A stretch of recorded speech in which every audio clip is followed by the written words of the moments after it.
So today we feel like reviewing Mousehunt and Apex Predator by Off Color Brewing. You have no home, you have no wife, you have no money, you have no discernible talents. How can you ignore that? Ernie, it's Christmas. Instead of dwelling on what we don't have, we should be thankful for what we do have.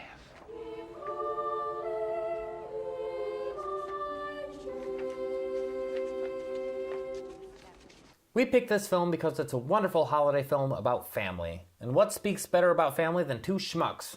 Two brother schmucks, the Smuntz brothers. Unfortunately for them, a member of their family has just died, and it's their father. During the funeral procession, they've let him down for the last time. I'm sorry, Pop, I'm sorry!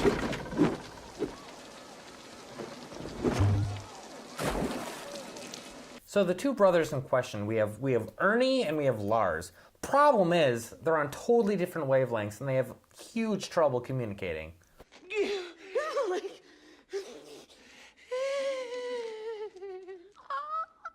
So for Ernie and Lars, our protagonists, their father is just recently deceased and they have a wonderful inheritance to claim. They get a bunch of spoons, they get a ceramic egg, they get an outdated string factory, and a house.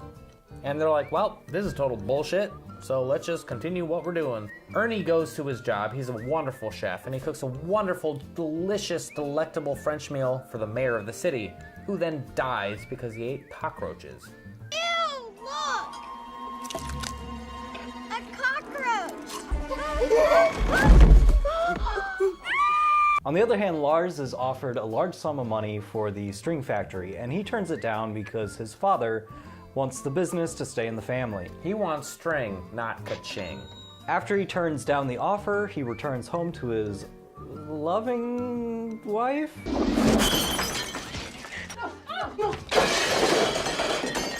It's Christmas Eve and Lars is kicked out and he goes to a diner.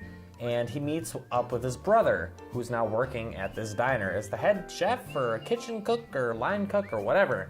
And he has fallen from his peak of glory. And they realize we've got nowhere to go but the mansion. So they go to the mansion, they live in the mansion, they decide, we should get this appraised, see what it's really worth, because it's an old house.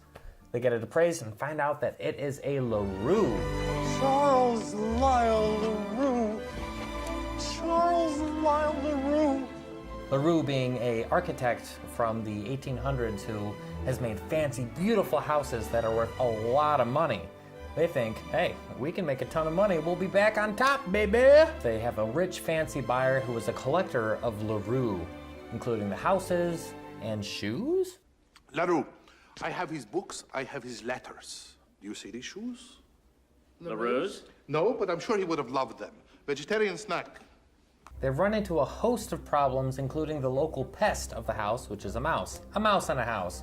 They also have the bank, which decides to foreclose on said house, and they need to make some money quick. The rest of the movie is them trying to get rid of the mouse. They have to borrow money from Lars's horrible, horrible wife, and they try and get the auction going, and it's absolutely hilarious. Super slapstick, but done very, very well. What'd you think?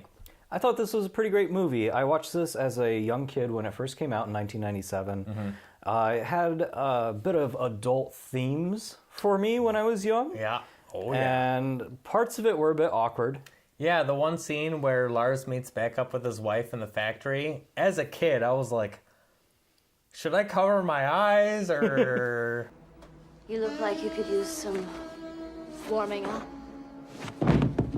There's a lot of adult humor, and I loved this movie as a kid as well. I would go to the library, and I'm pretty sure I would return the movie, and they would just keep it in the K file. Oh, he's back, give him the movie. He's coming back for the movie. I watched it so many times.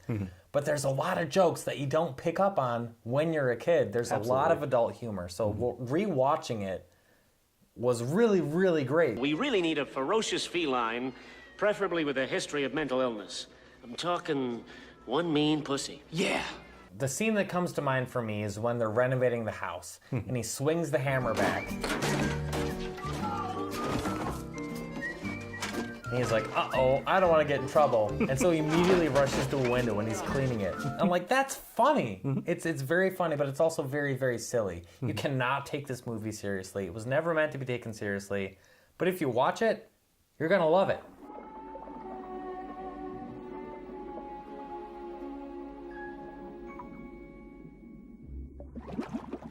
The actors do a really, really good job. Nathan Lane, he was one of my favorite actors, and his acting in this is snarky and sarcastic, but he does it in like a kind of a lovable way. And the acting isn't just Nathan Lane. You have some other big name actors like Christopher Walken. Christopher Walken is great because when he appears in this movie, his extermination mobile is adorned with the downfall of Ernie's last business. Big cockroach. There was a lot of motivation for Ernie's character. Since he lost his previous business to a vermin, he now has this vendetta against this mouse. It's just a little mouse. Do we really have to kill it? Yes. Listen to me. A single vermin can bring you down. Believe me, I know. I know, this movie starts off, you have this delicious meal served to the mayor, and then you have Christopher Walken eating mouse poop.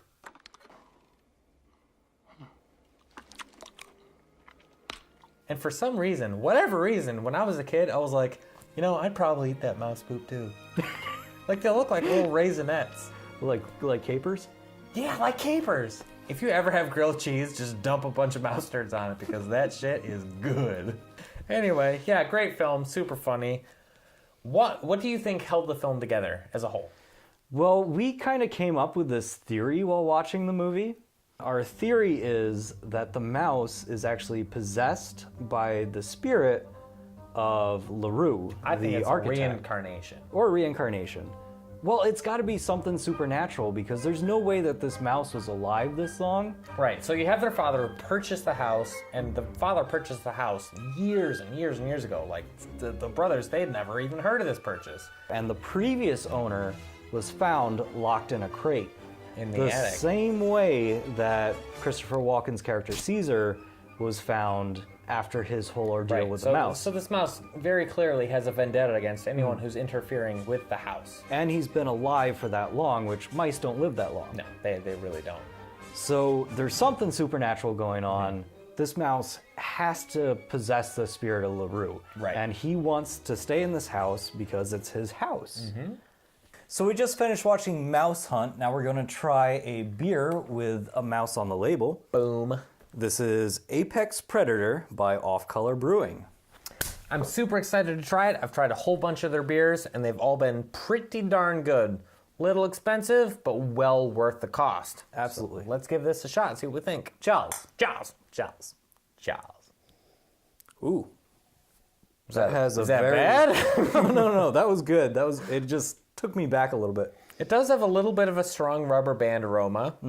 But it's got very farmhouse funky. Yeah, it smells like a Saison.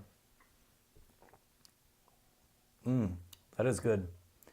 It tastes kind of weedy with a bit of tang at the end. Little sharpness. Overall, I'd say it's fairly mild. I've had a number of Saisons which are very, very strong, and I've had a number which are very thin. This seems to be pretty middle of the ground, middle of the road. I would definitely suggest their Yuzu Farmhouse. Oh yeah, that's a great beer. I like that one a bit better than this one, but if you don't want anything too intense, this is great. Yeah, if you're trying to get your money's worth and you really like Saisons, probably go the Yuzu route. If you're just new to Saisons and you want to try something that's not going to be too offensive, go for this. It's a good beer. It's not super cost effective, but it's a great example of what a standard Saison should be. Definitely, if you ever see this in a make-your-own six-pack, Grab it. Yeah, absolutely. Absolutely. So, great movie, great beer. Thanks for watching Review and Brew. Check out our Patreon, and don't forget to subscribe.